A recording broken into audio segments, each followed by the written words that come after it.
말씀을 노래하고 말씀을 가르치며 또 말씀으로 기도하는 화요 말씀 집회입니다. 오늘은 이사야 강론 이제 20번째 시간이고 20번째 시간이고 만군의 여호와가 강림하시리라 라는 제목으로 이 시간 이사야서 말씀 30장 8절부터 31장 9절까지의 말씀을 함께 공부해 보도록 하겠습니다. 자, 지난 시간은 패역한 자들에 대한 이야기들을 함께 나눴었습니다. 패역이란 단어 자체의 의미가 뒤집어 엎는다라는 뜻이죠. 뒤집어 엎는다는 뜻인데 이제 말로 겉으로 보이는 모습과는 다르게 속은 완전히 뒤집어 엎혀진 그런 모습. 그래서 이제 자기 계획을 여호와께 숨기는 자들이 여기에 해당되고 토기장이를 진흙같이 여기고 만들어진 자가 창조자를 인정하지 않는 자들. 그러니까 뭐 하나님 예배하면서도 하나님을 정말 자신의 하나님으로 여기지 않고 하찮은 존재로 이제 실제로는 대하고 있는, 그리고 하나님의 그 전능하심, 창조주의심을 이제 인정하지 않는, 빚어진 자가 빚은 자의 총명함을 인정하지 않는 그런 모습들, 외식하는 모습들, 이런 것들이 패역이다라고 이제 지난 시간에 함께 말씀을 드렸습니다. 우리 자신들의 믿음과 생각과 또 생활을 돌아보면 사실 우리 자신이 패역한 사람들과 별반 다를 바 없다. 남유다 백성들도 역시 패역한 자들이라고 하나님께 그렇게 혼나고 있는 그런 얘기들을 함께 나누면서 특별히 남유다 왕국이 애굽의 도움을 구한 것이 왜 패역한 일이었는가에 대해서 하나님께서 상세하게 설명을 해주십니다. 그냥 단순히 그냥 애굽을 의지한 것에 대해서 하나님이 패역한 일이라고 얘기했다기보다는 더 근원적인 문제가 있다라고 이제 지난 시간에 함께 말씀을 드렸는데요. 하나님으로 말미암지 않고 나로 말미암지 않고 너희가 계교, 그러니까 방법들을 강구했기 때문이다. 하나님으로부터 말미암은 방법이 아니라 너희 스스로 생각해낸 방법으로 너희가 이 일을 해결하려 했기 때문이다. 그래서 그것이 패역이다라고 얘기합니다. 그리고 왜 애굽의 도움을 구한 것이 패역한 일이었는가에 대해서는 또 두 번째로 하나님께서 말씀하신 것이 애굽의 도움을 구하는 것은 이미 하나님께서 과거에 절대 그러지 말라고 말씀하신 적이 있거든요.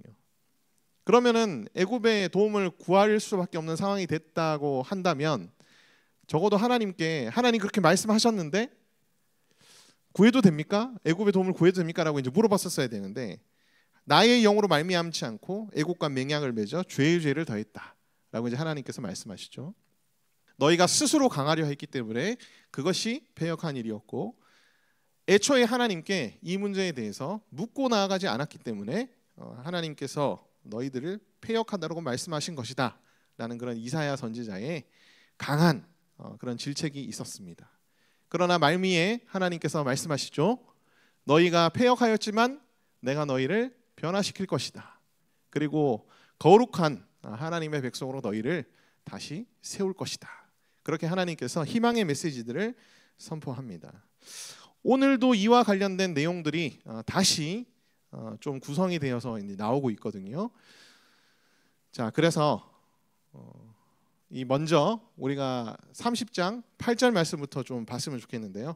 30장 8절 말씀부터 11절 말씀까지 패역한 백성들이 하나님 앞에 이제 이런 요구들을 했다. 우리도 이런 요구들을 하면 될까요, 안 될까요? 안 되겠죠. 그래서 이제 패역한 백성들이 구체적으로 하나님께 어떤 요구들을 했느냐. 자, 일단 8절 말씀부터 한번 보겠습니다. 이제 가서 백성 앞에서 서판에 기록하며 책에 써서 후세에 영원히 있게 하라. 그러니까 이 내용들은 후세에 영원히 하나님의 백성이 된 자들을 봐야 되는 책들입니다. 아주 중요한 내용이라는 거예요. 자신과 비추어 봐서 이제 자신을 돌아봐야 될 그런 기준이 되는 말씀들인데 9절 말씀, 대저인은 패역한 백성이요 거짓말하는 자식들이요 여호와의 법을 듣기 싫어하는 자식들이라 라는 말씀이 있습니다. 자, 앞서 이제 우리가 지난 시간에 남유다 백성들이 패역한 자들이라고 함께 얘기를 나눴잖아요. 근데 이제 9절 말씀에 보면 이 패역한 백성들이 패역한 백성이다라는 식의 표현이 나옵니다. 자, 9절 말씀에 나오는 이 패역이라는 단어랑 이제 우리가 지난 시간에 살펴봤던 패역이라는 단어가 달라요. 그러니까 지난 시간에 우리가 살펴봤던 패역이라는 단어는 이제 어떤 뜻이냐 하면 바로 뒤집어 엎는다라는 뜻이죠. 겉과 속이 완전히 다르다. 겉으로는 되게 거룩한 척하면서 속으로는 실제로 그렇지 않다. 겉으로는 되게 깨끗한 삶을 사는 척하면서 실제로는 그렇지 않다. 이제 이렇게 뒤집어 엎어봤을 때 완전히 다른 그런 하나님의 백성들을 이제 패역한 백성들로 얘기를 하는데, 자 지금 30장 9절에 쓰여져 있는 이 패역이라는 단어는요, 이제 어떤 뜻이냐면은 완전히 그 원어가 다른 원어로 써 있어요. 상대방의 마음을 쓰게 한다는 그런 뜻을 가지고 있습니다.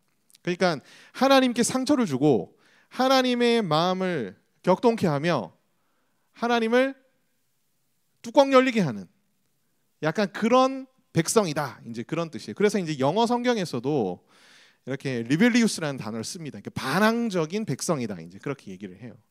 그러니까 저희 집에도 이제 사춘기에 접어든 아이들이 있습니다. 저한테 막 상처 주는 말도 하고요. 저의 그 머리를 뚜껑 열리게 하는 그런 행동들, 말들도 많이 합니다. 반항적인 것들, 패역한 백성들. 그러니까 이제 앞서 우리가 29장 17절 지난 시간에 살펴봤던 이제 패역이랑 지금 여기에 나오는 패역은 조금 차이가 있는 그런 의미긴 하지만 결론적으로는 비슷한 내용을 얘기하고 있는 것 같아요. 자, 29장 지난 시간에 우리가 살펴봤던 패역이라는 것은 패역함이라는 것이 구체적으로 어떤 의미를 가지고 있느냐, 어떤 사람들을 패역한 사람들이라고 하느냐라는 것을 이제 우리가 살펴봤다면, 지금 여기서 이제 패역이라고 한국어 성경이 얘기하고 있는 단어는 그런 패역한 행동을 했을 때 하나님이 어떠한 마음을 느끼느냐라는 초점으로 이제 이 단어를 쓴 것 같습니다. 그래서 이제 앞서 지난 시간에 살펴봤던 패역이랑 지금 얘기하는 패역은 약간 뉘앙스는 다르지만 결과론적으로는 이 패역한 백성이 하나님의 마음을 격동시키는 패역한 백성이다. 이제 그렇게 여러분들이 생각하시면 이해하시면 될 것 같아요. 패역한 백성들은 반항적입니다. 그러니까 패역한 백성이요, 그러니까 반항적인 백성. 그 다음에 거짓말하는 자식들이요, 기만적이다. 그러니까 겉모습은 되게 그럴듯한데 속은 그렇지 않다는 거지.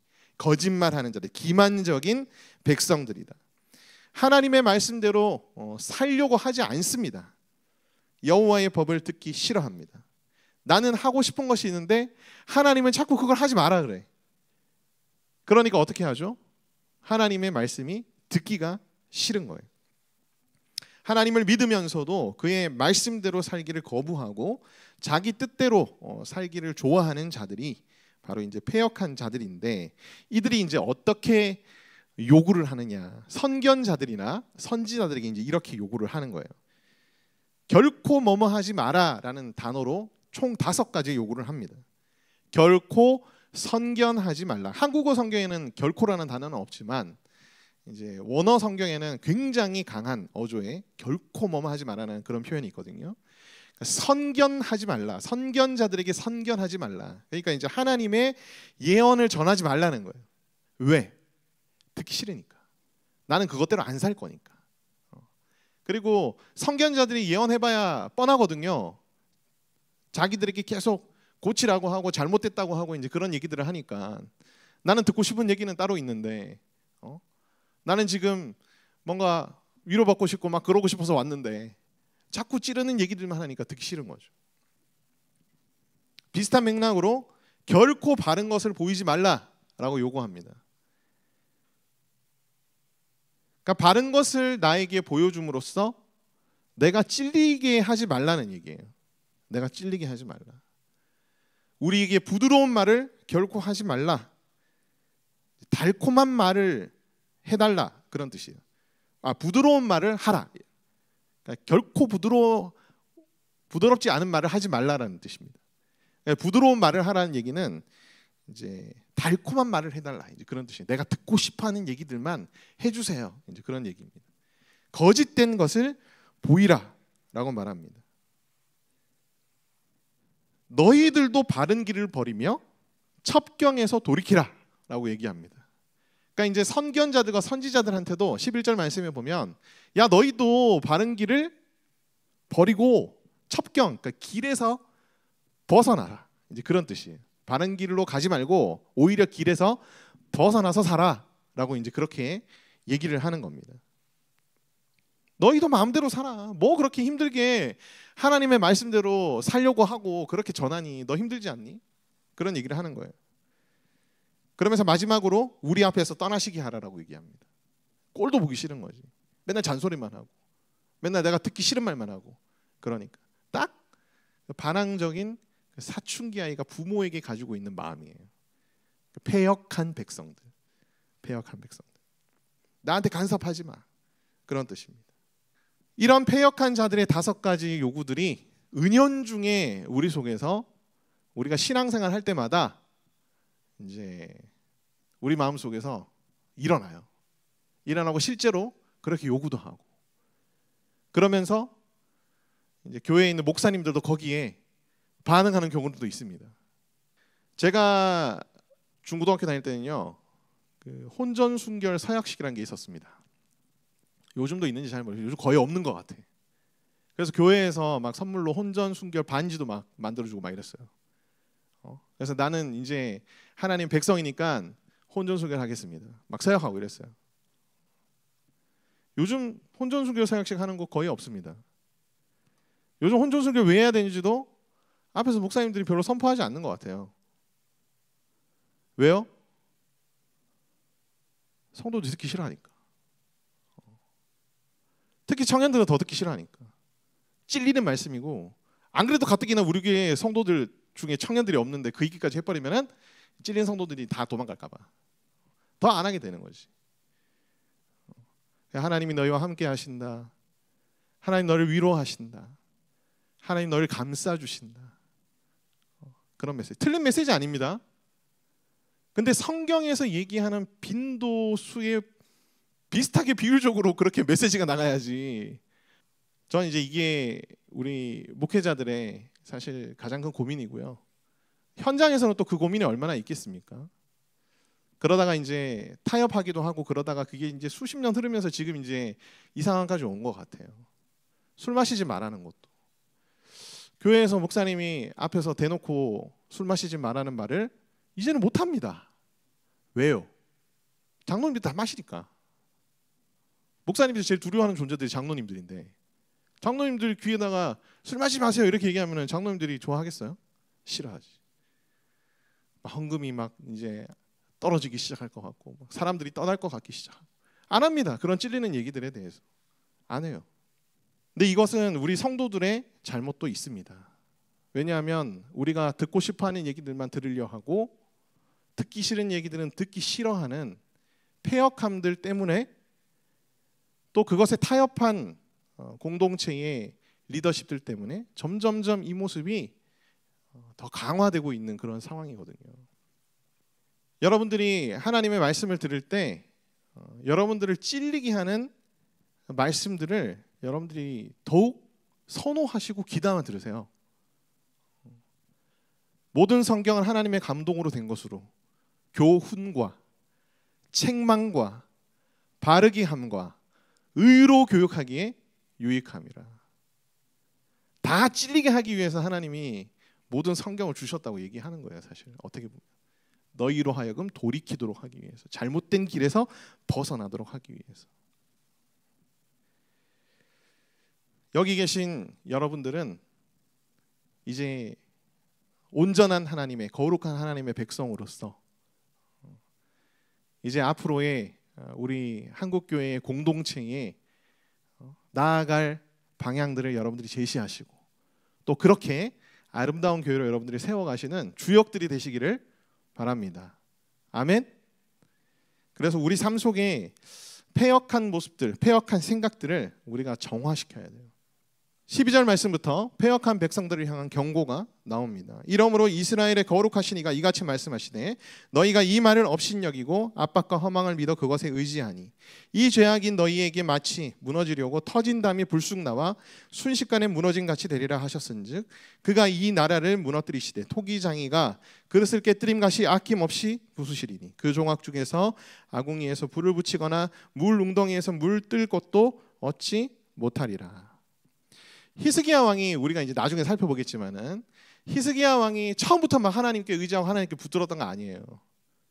처음에는 그의 신하들 중에 애굽파들, 친애굽파들의 얘기들을 받아들여서 어떻게 보면은 애국과의 동맹을 통해서 아수르의 위로부터 벗어나려는 그런 생각들을 했어요. 그 당시에도 이사야 선지자는 계속 어떻게 외쳤을까요? 안 된다. 그러지 마라. 외쳤겠죠. 히스기야 왕이 처음부터 이사야 선지자의 말을 들은 건 아니었던 것 같아요. 그래서 하나님께서 이렇게 말씀하십니다. 너희가 내 말을 업신여기고 압박과 허망이라는 건 뭐냐면 이제 이 압박과 허망은 애굽을 의미합니다. 일단 이스라엘 백성을 예전에 박해했던 이 압박이라는 단어가 박해라는 뜻이거든요. 박해했던 민족이 애굽 민족이었어요. 애굽이라는 나라였습니다. 허망이라는 단어는 이제 구부러졌다, 사악하다 이제 그런 뜻이거든요. 사악한 나라였던, 하나님을 대적하고 사악한 나라였던 이 애굽을 의미하는 단어가 이제 압박과 허망인데요. 이들을 믿고 의지했던 남유다는 완전히 파괴될 것이다 라는 것이 이제 13절, 14절 말씀에서 쭉 기록이 되어 있는 거예요. 그러니까 너희가 계속 패역한 모습으로 패역한 요구들을 하고 있고 그러다 보면은 너 완전히 망한다. 너 완전히 파괴될 수밖에 없어. 너희를 보호해 주지 않을까라고 생각했던 애굽은 사실 터진 성벽이나 마찬가지야. 오히려 성벽이 터져서 너희를 덮쳐가지고 너희를 패망에 이르게 할 거야. 그렇게 이제 경고하고 계신 거예요. 그러면서 하나님께서 이렇게 말씀합니다.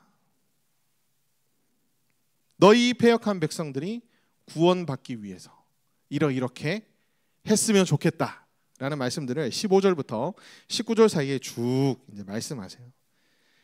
그러니까 이미 패역해버린 백성들을 향해서 정답까지 다 주는 겁니다. 그러니까 하나님이 결국은 이 패역한 백성들이 어떻게 되기를 바라시는 거예요? 그들의 길을 돌이켜 구원받기를 바라시고 계시고 이미 구원하시기로 작정해 있는 상태라는 거예요. 돌이키기만 한다면. 그러니까 하나님의 지금 마음은 심판에 대한 그런 마음도 있으시지만 함께 이 백성이 돌이켜 구원받기를 말하는 마음도 있는 겁니다. 주 여호와 이스라엘의 거룩하신 이가 이같이 말씀하시되 너희는 조용히 있어야 구원을 얻을 것이요 잠잠하고 신뢰하여야 함을 얻을 것이니 너희가 원하지 아니하고 이르기를 아니라 우리가 말 타고 도망하리라 하였으므로 너희가 도망할 것이요 또 이르기를 우리가 빠른 짐승을 타리라 하였으므로 너희를 쫓는 자들이 빠르리니 한 사람이 꾸짖은즉 1000사람이 도망하겠고 5사람이 꾸짖은즉 너희가 다 도망하고 너희 남은 자는 겨우 산 꼭대기에 깃대 같겠고 산마루 위에 기치 같으리라 하셨느니라. 그러나 여호와께서 기다리시리니 이는 너희에게 은혜를 베풀려 하심이요 일어나시리니 이는 너희를 긍휼히 여기려 하심이라. 대저 여호와는 정의의 하나님이시라. 그를 기다리는 자마다 복이 있도다. 시온에 거주하며 예루살렘에 거주하는 백성아 너는 다시 통곡하지 아니할 것이라. 그가 내 부르짖는 소리로 말미암아 내게 은혜를 베푸시되 그가 들으실 때에 내게 응답하시리라. 자, 여기에 보면은 남유다가 구원받기 위해서 행해야 될 5가지가 기록되어 있습니다. 첫 번째, 자 15절 말씀이죠. 너희가 조용히 있어야 구원을 얻을 것이다. 조용히 있어야 구원을 얻을 것이다. 이렇게 말씀하세요. 돌이켜서 조용히 있어라. 지금 너희가 이미 하나님께 범죄한 상황에서 나아가고 있는 길에서 돌이켜가지고 일단 아무것도 하지 마. 하나님을 향해 이제 그 말씀을 하시는 거예요. 두 번째, 잠잠하고 신뢰하여야 힘을 얻을 것이다 라고 말씀합니다. 15절 말씀에 제가 줄쳐놨죠. 잠잠하고 신뢰하라. 깊이 하나님을 신뢰하는 상태가 되어야 너희가 힘을 얻게 될 것이다. 그렇게 말씀합니다. 자, 그 다음에 16절 말씀에 지금 담이 터져가지고 지금 심각한 상황이 된 거예요. 어떻게 보면 애굽이 우리를 도와줘서 우리가 아수르로부터 구원받을 수 있을 거라 생각했는데 완전히 그게 문산이 돼버렸어. 그래서 이 사람들이 그때 무슨 생각을 할까요? 말을 타고 도망하리라. 빠른 짐승을 타리라. 그렇게 생각을 하는 거죠. 근데 그렇게 해도 아무 소용이 없다는 거예요. 그러니까 이 말씀은 뭐냐 하면은 스스로 생각해낸 인간적인 방법을 멈추라는 겁니다. 스스로 생각해낸 인간적인 방법을 너희가 쫓지 말고 그다음 네 번째는 뭐냐면 18절 말씀. 여호와께서 기다리고 계신대요. 여호와께서 기다리시는데 여호와는 정의의 하나님이시니까 그를 기다려라. 그를 기다리는 자마다 복이 있다. 그러니까 기다리시고 계시는 여호와께 돌아가서 그 다음 5번째 여호와를 기다리라 라고 말씀하고 있습니다. 우리가 패역한 백성들이고 만약에 하나님께 묻지 않은 그런 상황에서 우리의 문제들을 해결하기 위해서 뭔가 인간적인 방법들을 지금 동원한 그런 상황이다. 그러면 이대로 여러분들이 하셔야 돼요. 멈추세요. 그리고 하나님을 신뢰하세요. 그리고 인간적인 방법을 쫓지 마세요. 여호와께서 기다리시니까 여호와께 돌아가세요. 그리고 여호와를 기다리세요. 그때 하나님께서 여러분들을 구원하시고 여러분들에게 힘을 주신다라는 것을 여러분들이 명심하시길 바랍니다. 이어서 남유다를 향한 회복의 메시지를 하나님께서 말씀하세요. 주께서 너희에게 환난의 떡과 고생의 물을 주시나 내 스승은 다시 숨기지 아니하시리니 내 눈이 내 스승을 볼 것이며 너희가 오른쪽으로 치우치든지 왼쪽으로 치우치든지 내 뒤에서 말소리가 내 귀에 들려 이르기를 이것이 바른 길이니 너희는 이리로 가라 할 것이며 20절 21절 말씀을 먼저 보겠습니다. 어쨌든 이 패역한 백성들을 향한 징계가 하나님에게 있을 거예요. 그래서 이제 그들이 징계의 의미로서 받는 고난, 환난의 떡과 고생의 물이라고 말합니다. 근데 우리가 겪는 모든 고난의 원인을 하나님의 징계라는 관점에서 다 볼 필요는 없어요. 그러니까 하나님이 우리 삶 속에 행하시는 그 모든 일들은 무조건 하나님이 우리를 징계하시는 목적으로만 있는 것은 아닙니다.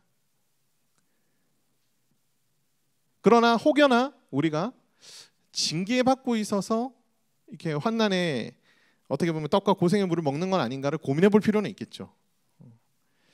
고난에 대해서는 우리가 고난받는 원인에 대해서는 나중에 기회가 된다면 좀 다양한 원인들이 있다는 것을 여러분과 함께 좀 나누고 싶어요. 어쨌든 이 남유다는 환난의 떡과 고생의 물을 지금 받고 있는 그런 상황인데 중요한 것은 여호와 하나님께서 이 남유다에 무엇이라고 말씀하고 계시는 거예요? 스승이라고 말씀하고 있습니다. 스승. 근데 이 스승님이 21절 말씀에 뭐라고 하시느냐? 너희가 환난의 떡과 고생의 물을 먹고 있는 가운데서도 너희의 스승이 어떻게 하시리라? 이것이 바른 길이니 너희는 이렇게 가라 할 것이라 라고 말씀하고 계세요. 구체적인 방법들을 확실하게 가르쳐 주시는 분이라는 겁니다. 그러면서 확실하게 가르쳐 주는지 안 주는지에 대해서 20절 말씀에 뭐라고 말하냐면은 내 스승은 다시 뭐하지 않을 것이라 숨기지 아니하시리니 내 눈이 스승을 볼 것이며 21절 말씀에 보면 내 귀에 들려 이르기를 이런 표현들이 있죠. 자, 이 표현들은 너희가 확실하게 내 스승이신 여호와 하나님의 뜻들을 해결 방법들을 확실하게 선명하게 알게 될 것이다. 여호와 하나님은 너희의 스승님이시니까. 그걸 얘기하고 있는 거예요. 그래서 여러분 우리는 우리의 삶의 문제에 있어서 우리의 스승 대신 여호와 하나님께 우리의 주님께 묻고 그 다음에 그분의 음성을 듣고 그분의 뜻을 캐치할 줄 알아야 합니다. 아멘. 그것도 우리가 어떻게 보면은 이제 훈련돼야 될 영역 중에 하나가 아닐까라는 생각이 들어요. 이미 여러분들이 인생 속에서 훈련받고 계십니다. 그러나 우리가 좀 더 훈련이 된다면 우리가 고난받는 그 시간들이 좀 단축이 되겠죠. 그리고 우리가 좀 더 훈련이 된다면 고난 가운데 있더라도 그 고난 때문에 우리가 매우 심각한 그로기 상태에 빠지진 않을 거예요. 가볍게 그 고난의 시간들을 건너갈 수 있게 될 겁니다. 그런 훈련들이 필요하다는 것 여러분들이 꼭 기억하시고, 자, 이로 인해서 이 남유다가 어떻게 회복이 될 것이냐. 자, 22절 말씀에 보면 우상에 대한 얘기들이 나옵니다. 이 우상을 물건을 던짐과 같이 던지며 이르기를 나가라 하리라. 그러니까 이제 우상들을 다 어떻게 하는 거죠? 남유다가 다 버려버리는, 다 부수는 거예요. 우리나라에서 모든 우상들은 다 나가라. 그러니까 우상 숭배의 문제가 해결이 됩니다. 그리고 이어서 비를 주시고 곡식이 풍성하고 기름지며 광활한 목장에서 먹으며 24절 말씀까지 남유다 백성이 풍요로움을 경험하게 된다는 겁니다. 이것은 이제 현실적인 풍요로움도 포함이 되겠지만 정신적인, 영적인 풍요로움도 하나님께서 약속해 주시는 그런 말씀이에요. 이어서 26절 말씀입니다. 26절 말씀은 암송하고 있는 분들이 많을 줄 압니다. 여호와께서 자기 백성의 상처를 싸매시며 그들의 맞은 자리를 고치시는 날에는 달빛은 햇빛 같겠고 햇빛은 7배가 되어 7날의 빛과 같으리라. 하나님께서 우리의 상처를 고쳐주시고 그 다음에 싸매주신다. 나아가서 달빛은 햇빛 같겠고 그 다음에 햇볕은 7배가 되어 7날의 빛과 같으리니까 어둠을 물리치시고 어둠을 사라지게 하시는 하나님의 은혜가 우리 가운데 임할 것이다. 여러분, 우리의 정신적인 부분과 우리의 내면의 부분에 어둠이 사람마다 차이는 있지만 가득합니다. 그렇죠? 그런 어두움들을 사라지게 할 것이고 또 이 어두움에는 악한 영들도 포함이 되겠죠. 그 악한 영들과 세력들도 사라지게 할 것이다. 그래서 우리가 패역한 우리가 구원받기 위해서 노력한다면 하나님께서 이러한 회복들을 우리에게 허락해 주신다라는 말씀들이 기록이 되어 있습니다. 자, 그러면서 27절부터 33절에는 남유다의 문제를 해결하실 여호와 하나님, 해결사 여호와 하나님에 대해서 이제 기록이 되어 있어요. 너희가 패역한 백성이지만 나에게 돌아와서 나에게 구하고 그 다음에 나에게 엎드리고 나를 의지하면 내가 너희의 모든 문제를 해결해 줄게. 남유다가 가장 지금 겪고 있는 심각한 문제가 뭐였죠? 아수르가 침공해가지고 지금 예루살렘 성을 포위했어요. 지금 다른 데 다 끝장났습니다. 예루살렘 성만 남아있는 그런 상황이었어요. 풍전등화 같은 그런 상황이었죠. 히스기야 왕이 그때 하나님 앞에 엎드립니다. 이사야 선지자의 말을 이제 들어요. 그래서 우리가 지난 시간에 살펴봤던 것처럼 하룻밤 새에 여호와 하나님께서 어떻게 하셨죠? 아수르의 모든 군대를 멸절하셨습니다. 그러니까 남유다를 구원하신 거죠. 그 얘기들을 다시 한번 하나님께서 27절부터 쭉 말씀하시는데요. 보라, 여호와의 이름이 원방에서부터 오되 그의 진노가 불붙듯 하며 빽빽한 연기가 일어나듯 하며 그의 입술에는 분노가 찼으며 그의 혀는 맹렬한 불 같으며 그의 호흡은 마치 창이라여 목에 미치는 하수 같은즉, 그러니까 호흡이 찰 정도로 엄청나게 달려오셨다 얘기예요. 아수르를 처단하시기 위해서. 그가 멸하는 키, 그가 멸하는 키는 뭐냐면 그 타작할 때 이렇게 곡식들을 치는 걸 키라고 합니다. 그러니까 멸하는 키로 열방을 까부르면, 그러니까 열방을 타작하는 거예요. 열방을 타작하며 여러 민족의 입에 미혹하는 재갈을 물리실 것이다. 하나님께서 너희에게 닥친 이 문제를, 아수르의 침공을 해결해 주시다는 거예요.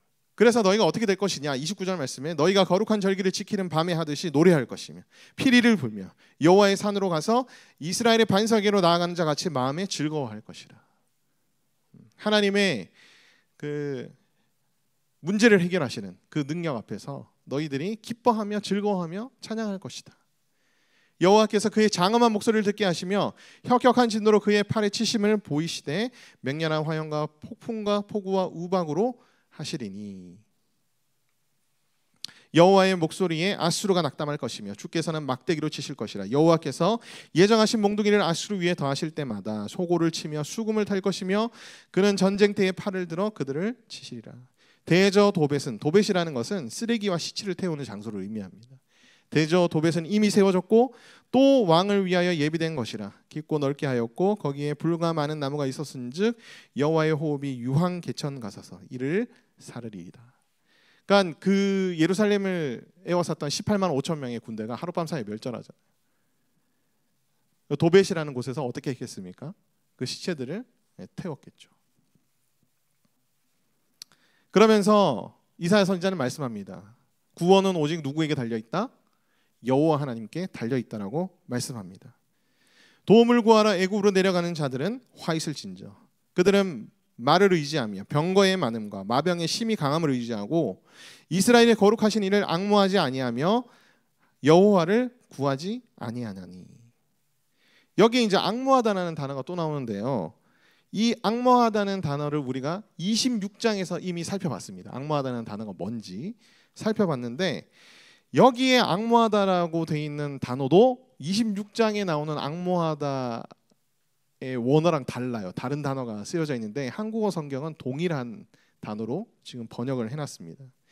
26장 12절에 나오는 앙모하다라는 단어의 의미는 뭐냐면 찾아가다, 방문하다 이런 뜻이었거든요. 지금 여기에 쓰여져 있는 앙모하다라는 단어는 응시하다, 바라보다, 이제 시인하다라는 그런 뜻입니다. 그리고 이어서 여호와를 구하지 아니하니, 그 구한다는 뜻은 뭘까요? 이 뜻은 이제 원어적으로 어떤 의미를 가지고 있냐면 찾아가다, 묻다, 이제 이런 뜻을 가지고 있어요. 그래서 결론적으로 지금 31장 1절에 쓰여져 있는 앙모하며 구한다는 단어를 합치면 이제 26장에 앙모한다는 단어와 똑같은 의미가 듭니다. 별로 중요한 건 아니에요. 그냥 성경을 우리가 해석할 때, 공부할 때 이제 한국어 성경이 번역본이잖아요. 그러니까 이제 번역을 하면서 살짝 놓치거나 뉘앙스의 차이가 생기는 부분들이 있다는 걸 여러분에게 말씀을 드리는 거예요. 그래서 우리는 그냥 그냥 예배 참석해가지고 그냥 조는 둥 마는 둥 설교 듣고 예배 드렸다 이러고 그냥 일주일을 보내는 사람들은 아니잖아요. 그렇지 않습니까? 여러분들 다 하나님의 말씀 사역자가 되고 싶어서 여기 온 거 아니에요? 아무도 대답을 안 하시네요. 이 정도는 우리가 이제 앞으로 공부하면서 이제 스스로 이제 좀 찾아낼 필요는 있는 거예요. 여호와께서도 지혜로우신즉 재앙을 내리실 것이라. 그의 말씀들을 변하지 않게 하시고 일어나사 행악하는 자들의 집을 치시며 행악을 돕는 자들을 치시리니 애굽은 사람이요 신이 아니며 그들의 말들은 육체요 영이 아니라 여호와께서 그의 손을 펴시면 돕는 자도 넘어지며 도움을 받는 자도 엎드려서 다 함께 멸망하리라. 그러니까 우리가 어떤 문제를 직면하게 되면은 이 문제를 뭔가 해결해 줄 수 있는 어떤 사람들을 우리는 찾습니다. 그렇죠? 혹은 이제 이 문제를 해결할 수 있는 방법들, 돈과 같은 어떤 그런 물건들은 뭐가 있을까? 이런 것도 이제 우리가 찾죠. 참 우리의 죄성이에요. 그게 여호와 하나님은 먼저 찾지 않습니다. 근데 그런 게 너한테 아무리 많고 너에게 주어져도 여호와 하나님이 너를 도와주지 않으면 네 문제 절대 해결이 안 되고, 그런 거 하나도 없어도 여호와 하나님께서 도와주시면 네 문제 완전히 해결될 거야 라는 이사야 선지자의 말씀이에요. 그러니까 우리의 문제가 해결되고 안 되고의 결정적인 핵심 무엇이다? 바로 여호와 하나님의 도움이시라는 거예요. 여호와 하나님, 전능하신 여호와 하나님이라는 겁니다. 그래서 여러분들 여호와 하나님만을 여러분들이 쫓으시고 찾으시는 여러분 되시기를 바랍니다. 4절 말씀. 여호와께서 이같이 내게 이르시되 큰 사자나 젊은 사자가 자기의 먹이를 움켜쥐고 으르렁거릴 때에 그것을 치시려고 여러 목자들을 불러 왔다 갔다 할지라도 그것이 그들의 소리로 말미암아 놀라지 아니할 것이요 그들의 떠들므로 말미암아 굴복하지 아니할 것이라. 이와 같이 나 만군의 여호와가 강림하여 시온산과 그 언덕에서 싸울 것이라. 새가 날개를 치며 그 새끼를 보호함같이 나 만군의 여호와가 예루살렘을 보호할 것이라. 그것을 호위하며 건지며 뛰어넘어 구원하리라 하셨느니라. 여호와 하나님은 우리를 훈련시키시고 우리를 성장시키시고 우리를 더 온전케 하시고 거룩하게 하시기 위해서 때로는 환난의 떡과 고난의 물을 우리에게 주시기도 합니다. 그러나 그 하나님은 근본적으로 우리를 사랑하시고 우리를 보호하시는 분이라는 거예요. 그러면서 4절 5절 말씀에 어떤 비유로 하나님을 얘기하냐 하면은 먹이를 움켜쥐고 지키는 사자와 같이, 그러니까 먹이를 보호하는 사자와 같이 자기가 먹어야 되니까 절대 뺏기지 않으리라. 절대 이것은 너에게 주지 않을 것이다. 그런 것처럼 여호와 하나님께서는 자기의 백성을 움켜쥐시고 모든 대적들로부터 지키시는 분이시다. 그리고 5절 말씀에 새끼를 보호하기 위해서 날개를 치는 새, 날개로 이제 적들을 계속 쫓아보내는 그런 새와 같이 여호와 하나님께서 자기의 백성들을 지키시기 위해서 어떻게 하신다는 거예요? 나 만군의 여호와가 강림하시리라. 아멘. 그래서 너희는 어떻게 하라는 겁니까? 이사야 선지자의 말씀은 패역한 백성이 되어서 패역한 짓들을 저질렀지만 다시 강림하실 만군의 여호와께로 돌아가라. 그 하나님을 다시 의지하라. 결론입니다. 우리의 패역함을 우리는 다시 한번 깨달아야 해요. 다시 한번 오늘 우리가 말씀 중에서 패역한 하나님의 백성들의 모습이 어떤 모습인지를 살펴봤습니다. 우리의 패역함을 하나님께서 깨닫게 해주시고 회개하는 가운데에 하나님의 말씀대로 순종하는 거룩한 백성이 될 수 있도록 하나님 우리에게 은혜를 베풀어 주시옵소서. 우리가 직면한 문제들 앞에서 스스로 생각해낸 인간적인 방법들을 내려놓고 우리의 스승 대신 하나님께 묻고 그의 가르침과 그의 지혜를 쫓는 우리들 되기를 소망합니다. 자기 백성을 싸매시며 고치시며 빛 비추시는 하나님의 은혜를 우리가 이 시간 간구하기를 소망합니다. 우리를 기다리시는 여호와 하나님께 우리가 돌아가며 또 나를 위해 사는 것이 아니라 이제는 하나님을 위해 살고 하나님을 위해 우리의 모든 결정들을 내리는 그런 온전한 하나님의 백성 되기를 간절히 바랍니다.